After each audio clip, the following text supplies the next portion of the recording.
They say the Balkans never rest, and to be fair, neither do Serbian tanks.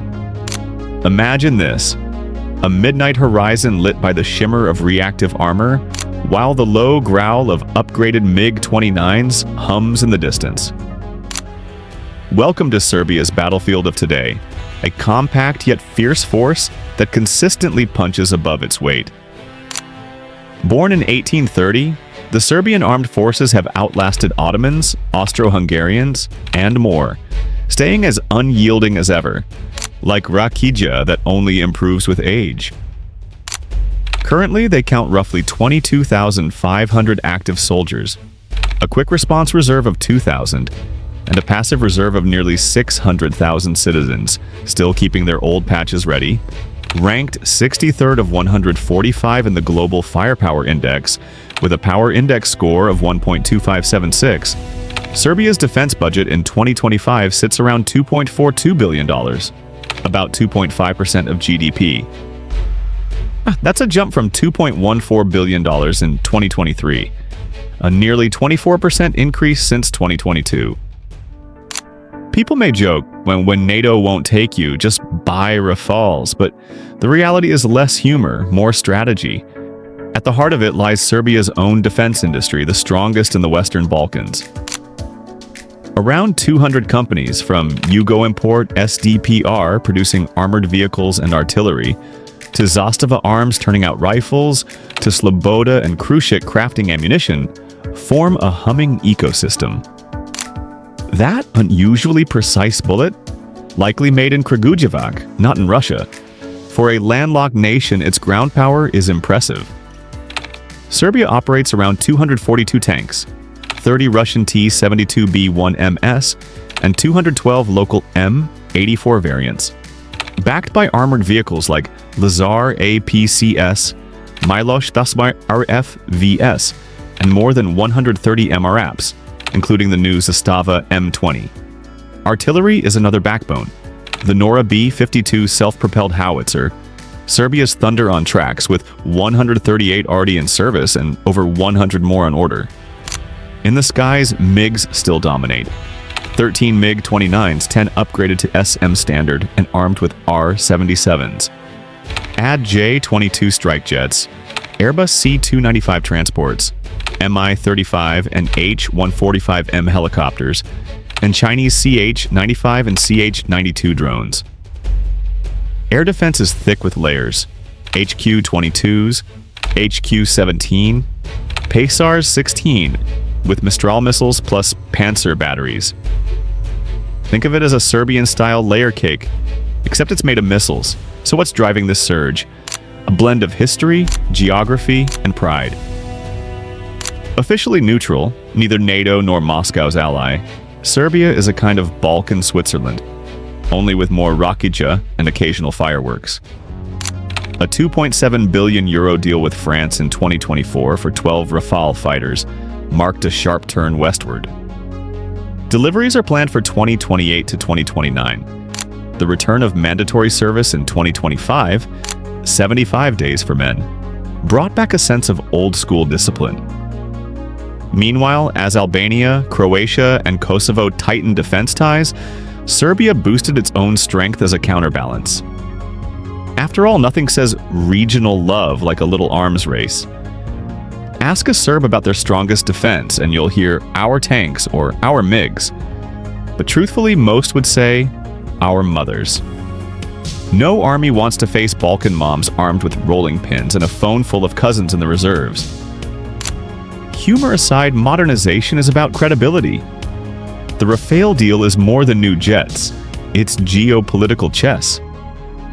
Belgrade gets cutting-edge air power, Paris gains influence, and Moscow hears the message loud and clear. Thanks for the MiGs, but we're shopping elsewhere. On land, the Nora B-52 isn't just a domestic weapon. It's a global export, earning money, jobs, and international recognition. Buyers from Myanmar to Kenya prove Serbia's defense drumbeat now echoes worldwide. Air defense, meanwhile, is the crown jewel. The Chinese HQ-22, comparable to Russia's S-300, lets Serbia tell would-be intruders, "Don't try us today." Combine that with Pesar's 16, Panzer, Kub, and Neva, and Serbia's skies read like a flashing Cyrillic no-entry sign. Of course, in the Balkans, modernization is also politics. When Croatia and Albania deepened cooperation with Kosovo in 2024, Serbia replied with new procurement plans, exercises, and the draft law. It's not keeping up with the Joneses, it's keeping up with the Ivanovics. For young Serbs, 75 days of conscription may feel shorter than waiting for a Belgrade construction site to finish. But the government sees readiness. Thousands more trained citizens each year. A reminder that Serbia has manpower behind the machines. Financially, it's a tightrope. With $2.42 billion in defense spending, Serbia isn't a giant, but compared to Croatia's $1.49 billion, it's a statement. We'll always have one more tank, one more jet, and one more story to share over coffee. Locals joke that Serbia spends more on tanks than roads. But given Belgrade traffic, tanks might actually be quicker. Strength here isn't only measured in steel, it's in doctrine, drills, and a Balkan resilience hardened by centuries of storms. Serbia trains with both East and West. Once Russia, now also EU missions. Militarily, that's called hedging. In Balkan slang, it's sitting on two chairs. Serbia has mastered the balance. The strategy is simple. Not to be the biggest, but to be prickly enough that nobody dares poke. A porcupine strategy, spikes of howitzers, missiles, and soon Rafales. NATO knows it too. Serbia isn't a member, but sits at the Partnership for Peace table, sipping coffee with NATO while still pouring its own rakija. Neutrality with options. The neighborhood is always tense. Borders have shifted so often they resemble family photo albums. Croatia leans on NATO, Kosovo on the US, Albania on modernization. Serbia's answer? A louder message across the Danube, Sava and Drina. We're still the heavyweight here. The Kosovo question keeps tensions alive. Any spark raises Serbian readiness and NATO's KFOR alert. Belgrade insists it's defensive, but everyone knows the dance. It never erupts fully, but never cools off either. Serbia also plays the diversification card.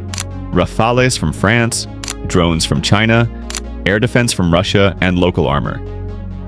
No one supplier holds a monopoly. In the Balkans, a friend today could be a rival tomorrow, or your barbecue partner. Geography makes Serbia pivotal, a gateway between East and West. Whoever holds influence here affects Central Europe, the Adriatic, and NATO's southern flank. That's why Moscow, Washington, and Beijing keep showing up in Belgrade. Serbia's size may be modest, but its location is gold. Russia still frames itself as Serbia's big brother, tied by history and religion. But big brothers can't always pay the bills.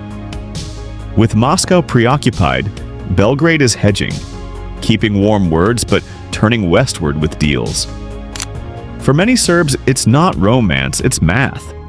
Ask a Serbian soldier about artillery spending, and you might hear, because the only thing louder than a Balkan wedding is our Nora howitzer. It's half joke, half truth. Serbia thrives on strength symbols, and armored parades through Belgrade speak louder than words. At the core of Serbia's military is more than firepower. It's morale, history, and sheer stubborn resilience. This is a nation that endured invasions, empires, and bombings and still stood tall. Even NATO in the 1990s learned you can bomb bridges, but you can't bomb spirit. And if nothing else sticks, remember this. You can debate politics, you can debate history, but you'll never win a debate with a Serbian grandma.